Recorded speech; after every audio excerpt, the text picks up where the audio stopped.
PFIയുമായി ബന്ധപ്പെട്ടുകൊണ്ട് രാജ്യവ്യാപകമായിട്ട് അതിൻ്റെ നിയമ പോരാട്ടങ്ങൾ തുടർന്നുകൊണ്ടേയിരിക്കുകയാണ്. ഈ ഒരു പശ്ചാത്തലത്തിലാണ് കഴിഞ്ഞ ദിവസം NIA കോടതിയിൽ നിന്നും, കൊച്ചിയിലെ NIA കോടതിയിൽ നിന്നും ഏറ്റവും സുപ്രധാനമായ ഒരു വിധി വരുന്നത്. ആ വിധി എന്നുള്ളത് ഇപ്രകാരമായിരുന്നു: PFIയുമായി ബന്ധമുണ്ട് എന്നതിൻ്റെ പേരിൽ NIA ജപ്തി ചെയ്ത സ്വത്തുവകകൾ ഉടമസ്ഥർക്ക് തിരിച്ചു നൽകിക്കൊണ്ടുള്ള ഒരു ഉത്തരവായിരുന്നു. അതിനു മുമ്പ് ഒരു മാസം മുമ്പ് തന്നെ ഇത്തരം വേറൊരു ഉത്തരവ് കൂടി കൃത്യമായിട്ട് കോടതികളിൽ നിന്നും വന്നിരുന്നു. അതും ഇത്തരത്തിൽ PFIയുമായി ബന്ധമുണ്ട് എന്നതിൻ്റെ പേരിൽ NIA ജപ്തി ചെയ്ത സ്വത്തുവകകൾ വിട്ടുകൊണ്ട് ഉടമസ്ഥർക്ക് വിട്ടു നൽകിക്കൊണ്ടുള്ള NIA കോടതിയുടെ ഉത്തരവാണ്. അപ്പോൾ ഇവിടെ സംഭവിച്ചിരിക്കുന്നത്, ഈ കാര്യങ്ങൾ വ്യക്തമായി പരിശോധിക്കുമ്പോൾ ഈ രണ്ടിടത്തും NIA സമർപ്പിച്ച തെളിവുകൾ നേരത്തെ PFI നിരോധനവുമായിട്ട്, പോപ്പുലർ ഫ്രണ്ട് ഓഫ് ഇന്ത്യക്ക് രാജ്യവിരുദ്ധ ശക്തികളുമായി ബന്ധമുണ്ടെന്നും ഭീകരവാദ പ്രവർത്തനങ്ങൾക്ക് അവർ ഫണ്ട് സ്വരൂപിക്കുന്നുവെന്നും അതിനുള്ള പ്രവർത്തനങ്ങൾ നടത്തുന്നുവെന്നും ആക്രമണ പ്രവർത്തനങ്ങൾ നടത്തുന്നുവെന്നുമാണ് NIAയുടെയും അതുപോലെ തന്നെ കേന്ദ്ര സർക്കാരിൻ്റെയും ആരോപണം എന്നുള്ളത്. എന്നാൽ ഇതുമായി ബന്ധപ്പെട്ടുകൊണ്ടാണ് 2022 PFIയെ നിരോധിച്ചിട്ടുള്ളത്. PFI നിരോധനവുമായി ബന്ധപ്പെട്ടുകൊണ്ടാണ് ഈ സ്വത്തുവകകളൊക്കെ പിടിച്ച് ജപ്തി ചെയ്തത്. NIA വലിയ രീതിയിലുള്ള റെയ്ഡുകൾ നടത്തി, ആ സ്ഥാപനങ്ങളിൽ വ്യാപകമായി റെയ്ഡ് നടത്തി അതിൻ്റെ ഉടമസ്ഥരും അതുപോലെ തന്നെ അതുമായി ബന്ധപ്പെട്ട PFIയുടെ നേതാക്കളായ പലരെയും റെയ്ഡ് ചെയ്യുകയും അറസ്റ്റ് ചെയ്യുകയും ചെയ്തിരുന്ന ഒരു സാഹചര്യമാണ് 2022 സംഭവിച്ചത്. അതിനെ തുടർന്ന് ആണ് ഈ സ്വത്തുവകകൾ ജപ്തി ചെയ്തത്. ഇത് പലതും ട്രസ്റ്റുകളായി രൂപീകരിച്ചതായിരുന്നു, ട്രസ്റ്റുകളുടെ കീഴിലായിരുന്നു പ്രവർത്തിച്ചിരുന്നത്. അവിടെ PFIയുടെ പരിപാടികൾ നടന്നിരുന്നു എന്ന് മാത്രമാണ് മനസ്സിലാക്കാൻ കഴിയുന്നത്. കേവലം PFIയുമായിട്ട് ഏതെങ്കിലും PFI നടത്തിയെന്ന് കേന്ദ്ര സർക്കാരും അതുപോലെ തന്നെ NIAയും പറയുന്ന കുറ്റകൃത്യങ്ങളിൽ യാതൊരു പങ്കുമില്ലാത്ത, അല്ലെങ്കിൽ അത്തരം കാര്യങ്ങളിൽ ആരോപണങ്ങൾ മാത്രം ഉന്നയിക്കപ്പെട്ട ട്രസ്റ്റുകളും സ്ഥാപനങ്ങളുമായിരുന്നു ഇത് എന്നുള്ളതാണ്. എന്നാൽ അതുകൊണ്ട് തന്നെ PFI നിരോധനവുമായി ബന്ധപ്പെട്ട് NIA പറയുന്ന കുറ്റകൃത്യങ്ങളിൽ ഈ സ്ഥാപനങ്ങളും ഇതുമായി ബന്ധപ്പെട്ട വ്യക്തികളും ഏതെങ്കിലും രീതിയിൽ ഉൾപ്പെട്ടിട്ടുണ്ടോ എന്നും അവർക്ക് ഏതെങ്കിലും രീതിയിലുള്ള ഈ അലിഗേഷൻ, ഇവർ ഉന്നയിക്കുന്ന അലിഗേഷനിൽ പങ്കാളിത്തമുണ്ട് എന്ന് തെളിയിക്കുവാൻ ഉതകുന്ന തെളിവുകൾ കോടതികളിൽ സമർപ്പിക്കാൻ NIAക്ക് സാധിച്ചിട്ടില്ല. നേരത്തെ തന്നെ PFIയുമായി ബന്ധപ്പെട്ട നിരോധനമടക്കമുള്ള വിഷയങ്ങളെക്കുറിച്ച് വ്യക്തമായി പ്രതിപാദിക്കുമ്പോൾ പൊതുസമൂഹത്തിന് മുമ്പിലുള്ള പ്രധാനപ്പെട്ട വിഷയമായിരുന്നു കേന്ദ്ര സർക്കാർ എന്നുള്ളത് പ്രതിപക്ഷത്തെ വേട്ടയാടാൻ ഉപയോഗിക്കുന്ന ഉപകരണമായി പലപ്പോഴും അന്വേഷണ ഏജൻസികളെ മാറ്റിക്കൊണ്ടിരിക്കുന്നു എന്നതാണ്. EDയും NIAയും അടക്കം അത്തരത്തിൽ പ്രവർത്തിക്കുന്നു എന്നുള്ള വലിയ പ്രതിപക്ഷ ആരോപണങ്ങൾ രാജ്യവ്യാപകമായി ഉണ്ടായിരുന്നു.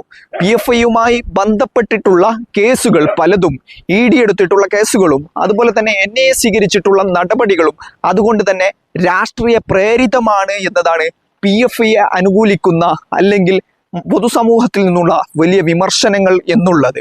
അതുകൊണ്ട് തന്നെ ഇപ്പോഴ് കോടതികളിൽ നിന്നും ഉണ്ടാകുന്ന ഇത്തരം വിധികൾ എന്നുള്ളത് ഇത്തരം കുറ്റകൃത്യങ്ങൾ ആരോപിക്കുന്നതിനോടൊപ്പം തന്നെ അതിനുതകുന്ന തെളിവുകൾ നൽകാൻ പലപ്പോഴും ഈ കേന്ദ്ര ഏജൻസികൾക്ക് കഴിയാത്തത് കൊണ്ടുകൂടിയാണ് കോടതികൾ ഇത്തരത്തിലുള്ള തീരുമാനങ്ങൾ വന്നുകൊണ്ടിരിക്കുന്നത് എന്നതാണ് വ്യക്തമാക്കി തരുന്നത്. അതുകൂടാതെ തന്നെ നിലവിലുള്ള പശ്ചാത്തലത്തിൽ രാജ്യത്ത് വളരെ വലിയ രീതിയിലുള്ള മാറ്റങ്ങൾ ഉണ്ടായിക്കൊണ്ടിരിക്കുന്നു എന്നുള്ള ഒരു യാഥാർത്ഥ്യം നിലനിൽക്കുന്നുണ്ട്. നേരത്തെ ഈ BJPക്ക് വലിയ ഭൂരിപക്ഷമുള്ള ഒരു സർക്കാരാണ് ഉണ്ടായിരുന്നതെങ്കിൽ നിലവിൽ അത് ബാഹ്യ കക്ഷികളുടെ പിന്തുണയോട് പ്രവർത്തിക്കുന്ന ഒരു NDAയുടെ സർക്കാരാണ് നിലവിലുള്ളത്.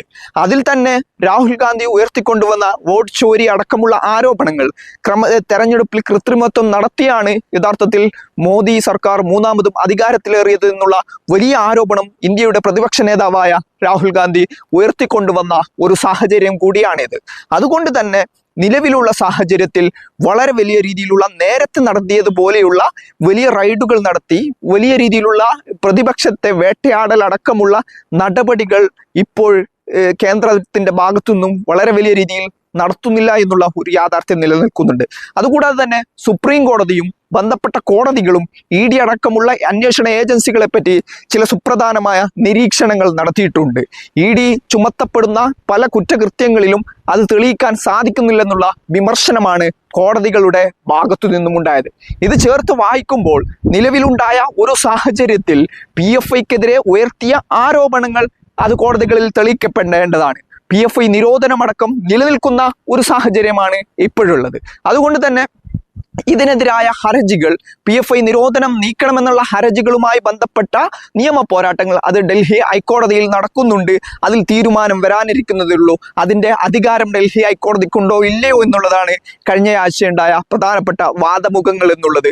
അതിൽ തീരുമാനം വരാനിരിക്കുന്നതേ ഉള്ളൂ. ഏതായാലും അതുമായി ബന്ധപ്പെട്ടുകൊണ്ട് ഡൽഹി ഹൈക്കോടതിയിലും സുപ്രീം കോടതിയിലും നിയമ പോരാട്ടങ്ങൾ നടക്കാനുള്ള സാധ്യതകളാണ് നമ്മൾ ഇപ്പോഴും കാണുന്നുള്ളത്. അപ്പോൾ അതുമായി ബന്ധപ്പെട്ടുകൊണ്ട് കേരളത്തിൽ നടത്തിയിട്ടുള്ള നടപടികളുടെ ഭാഗമായിട്ട് ഈ നടത്തിയ റൈഡുകളും അതുപോലെ തന്നെ വലിയ രീതിയിലുള്ള ചാനൽ ചർച്ചകളിലടക്കം അന്ന് വളരെ വലിയ രീതിയിൽ വിമർശിച്ചു കൊണ്ടിരുന്ന കാര്യമായിരുന്നു ഇത്തരത്തിലുള്ള ജപ്തികൾ എന്നുള്ളത്. പൂർണ്ണമായിട്ടും ഭീകരവാദത്തെയും തീവ്രവാദത്തെയും പിന്തുണച്ചുകൊണ്ടാണ് ഈ ട്രസ്റ്റുകളും സ്ഥാപനങ്ങളും വ്യക്തികളും പ്രവർത്തിച്ചത് എന്നതാണ് അന്നത്തെ പ്രധാനപ്പെട്ട ആരോപണങ്ങളും ആക്ഷേപങ്ങളും എന്നുള്ളത്. പക്ഷേ ആ ആക്ഷേപങ്ങളും ആരോപണങ്ങളും കോടതിയിൽ ഇപ്പോഴും ഓരോന്നോരോന്നായി പൊളിഞ്ഞു വീഴുന്ന കാഴ്ചയാണ് കണ്ടുകൊണ്ടിരിക്കുന്നത്. ഈ പറയപ്പെടുന്നത് പോലെയുള്ള ആരോപണങ്ങളിൽ കൃത്യമായിട്ട് ഈ പറയപ്പെടുന്നത് പോലെയുള്ള എന്തെങ്കിലും തെളിവുകൾ നൽകാൻ ഈ ഏജൻസികൾക്ക് കഴിയാത്തത് പലപ്പോഴും പ്രശ്നമായിട്ട് വരുന്നുണ്ട്.